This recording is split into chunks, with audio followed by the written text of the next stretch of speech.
श्रीमद् भगवद गीता ज्ञान यज्ञ प्रवचन क्रमांक 458 अध्याय 11वां विश्व रूप दर्शन योग और श्लोक क्रमांक 45। जय महाकाल। आज 15 अगस्त 2021 है और आज से अपने महायज्ञ की पूर्णाहुति के ठीक 281 दिन शेष है। जय महामृत्युंजय महायज्ञ। ओम त्र्यंबकं यजामहे सुगंधिं पुष्टिवर्धनम् उर्वारुकमिव बन्धनान् मृत्योर्मोक्षीयमामृतात् सदाशिवसमारम्भान् शङ्कराचार्यमध्यमाम् अस्मदाचार्यपर्यन्तं वन्दे गुरुपरम्पराम्। नमः चिन्मयदेवाय तेजोमयाय धीमहि सुबोधानन्दरूपाय नमः पुरुषोत्तमाय च। वसुदेवसुतं देवं कंसचानूरमर्दनं देवकी परमानन्दं कृष्णं वन्दे जगद्गुरुम्। ओम तत्सत। अब अग्रिम 2 श्लोकों में अर्जुन अपने को जो भगवान का चतुर्भुज रूप है, जो सगुण सौम्य रूप है, उसको दिखाने की प्रार्थना करते हैं। आइए अर्जुन की भाषा में। अदृष्ट पूर्वं हृषितोऽस्मि दृष्ट्वा भयेन च प्रव्यथितं मनो मे तदेव मे दर्शय देवरूपम् प्रसीद देवेश जगन्निवास। अन्वयार्थ। अदृष्ट पूर्व रूपं दृष्ट्वा हर्षितः अस्मि। हे प्रभु, पहले कभी न देखे हुए आपके उस आश्चर्यमय रूप को देखकर मैं हर्षित हो रहा हूं। च मे मनः भयेन प्रव्यथितम्, और साथ ही साथ भय से मेरा मन अति व्याकुल भी हो रहा है। हे जगन्निवास, हे देवदेवेश, प्रसीद तत्एव रूपम में दर्शय। इसलिए हे देवेश, हे जगन्निवास, आप प्रसन्न होकर के मुझे उस चतुर्भुज सौम्य विष्णु रूप को ही दिखलाइएगा।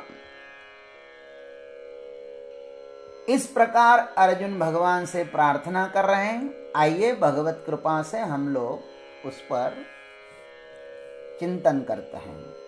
अदृष्ट पूर्वम रूपम दृष्ट्वा हर्षितः अस्मि। यह विस्मयकारी अद्भुत विश्व रूप को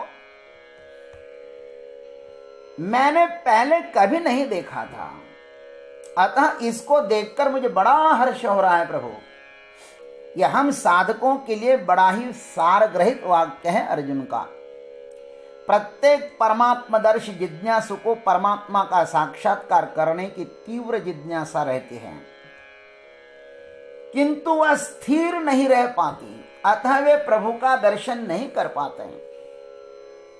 अर्जुन 10वें अध्याय तक अपने गंतव्य तक बढ़ता ही रहा, अतः 11वें अध्याय में उसको अपना गंतव्य मिला। 10 इंद्रियों को रोको और 11वें मनिराम को प्रभु के श्री चरणों पर झोंक दो, तो ही विश्व रूप का दर्शन हो सकता है। वह भी प्रभु की कृपा हो तो हमें भी कम से कम 10 साल साधना करनी चाहिए।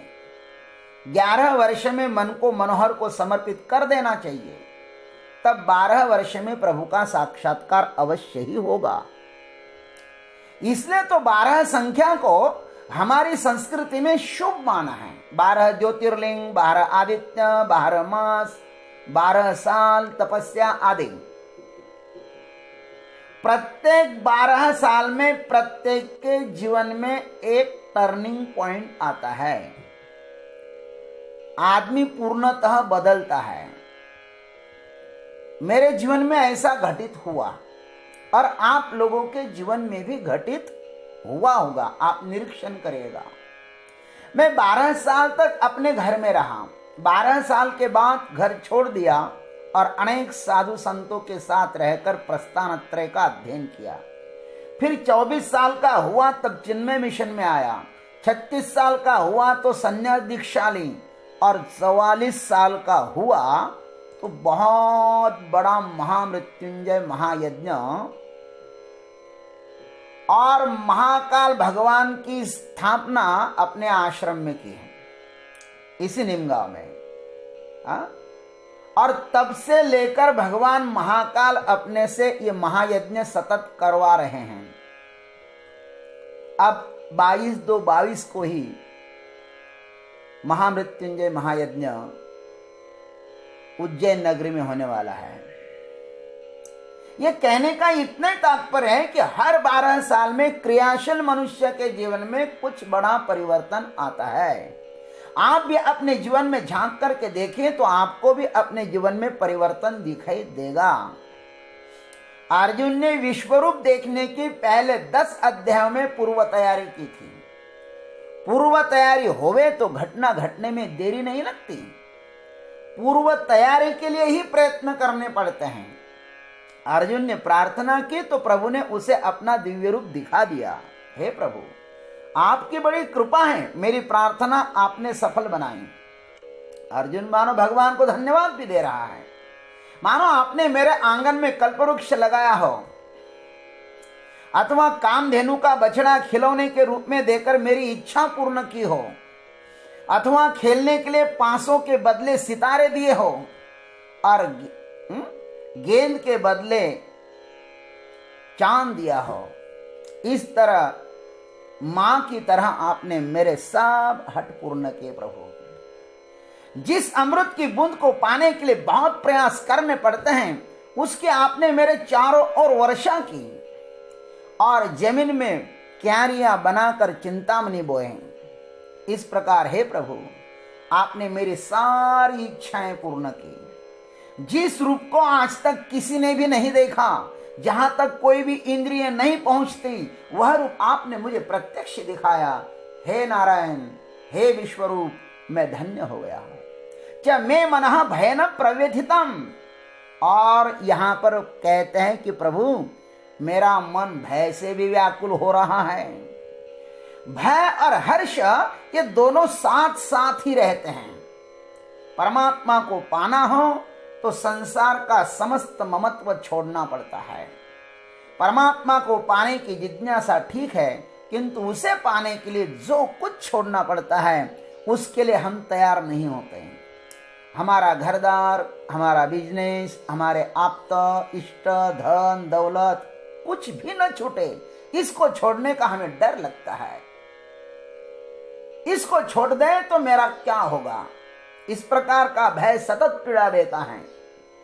संन्यास दीक्षा के समय जो संकल्प छोड़ना पड़ता है ना हमें, वह मन को बड़ा भयानक झटका देता है। मिथ्या को छोड़ने में भी डर लगता है यदा कदा। अर्जुन को परमात्मा प्राप्ति का आनंद भी हो रहा है और विश्व रूप को देखकर भविष्य का डर भी लग रहा है। यह रूप ऐसा ही रहा तो मेरा क्या होगा। ये विश्व रूप ऐसा ही मेरे सामने रहा तो मेरा क्या होगा। इसमें तो मैं भी न रहा और मेरा भी न रहा। ममत्व को तोड़ने में डर लगता है। इसलिए अर्जुन कहते हैं, हे जगन्निवास, हे देवेश, प्रसीद तत्एव रूपम में दर्शय। क्या कहते हैं, हे जगन्निवास, हे देवों के स्वामी, आप प्रसन्न होइए और मुझे वह अपना आनंद मंगलमय पहले का ही चतुर्भुज रूप दिखाइए। मैं आपको आलिंगन देना चाहता हूं प्रभु, आपके साथ खेलना चाहता हूं, लेकिन इस अनंत रूप के साथ मैं कैसे खेल सकता हूं।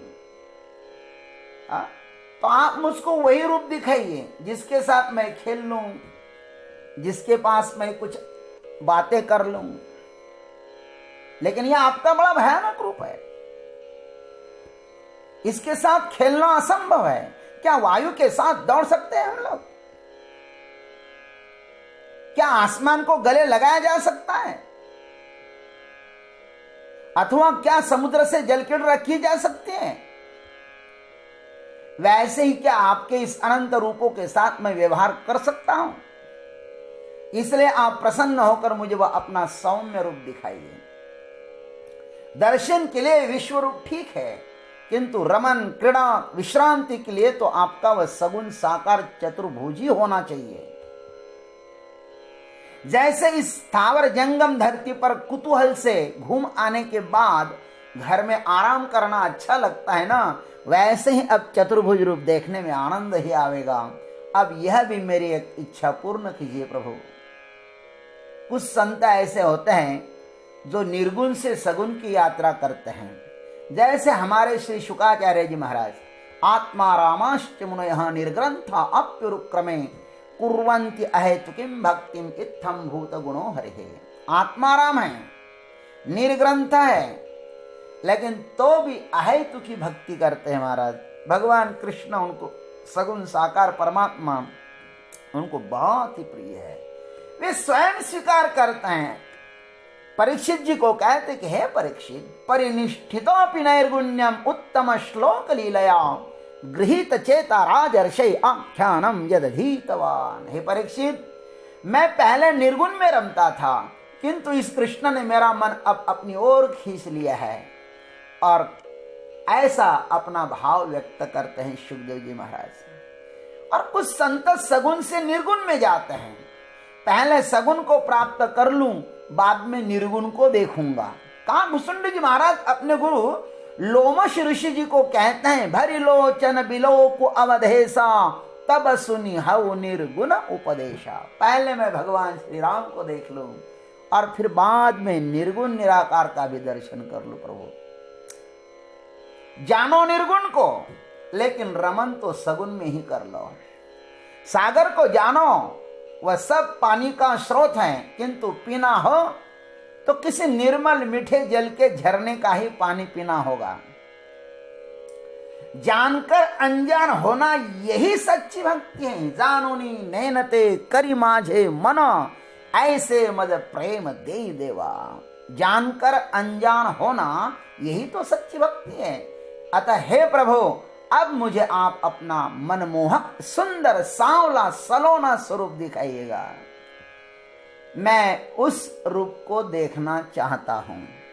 ओम तत्सत। जय गुरुदेव, जय जगदीश्वर, जय जय महाकाल।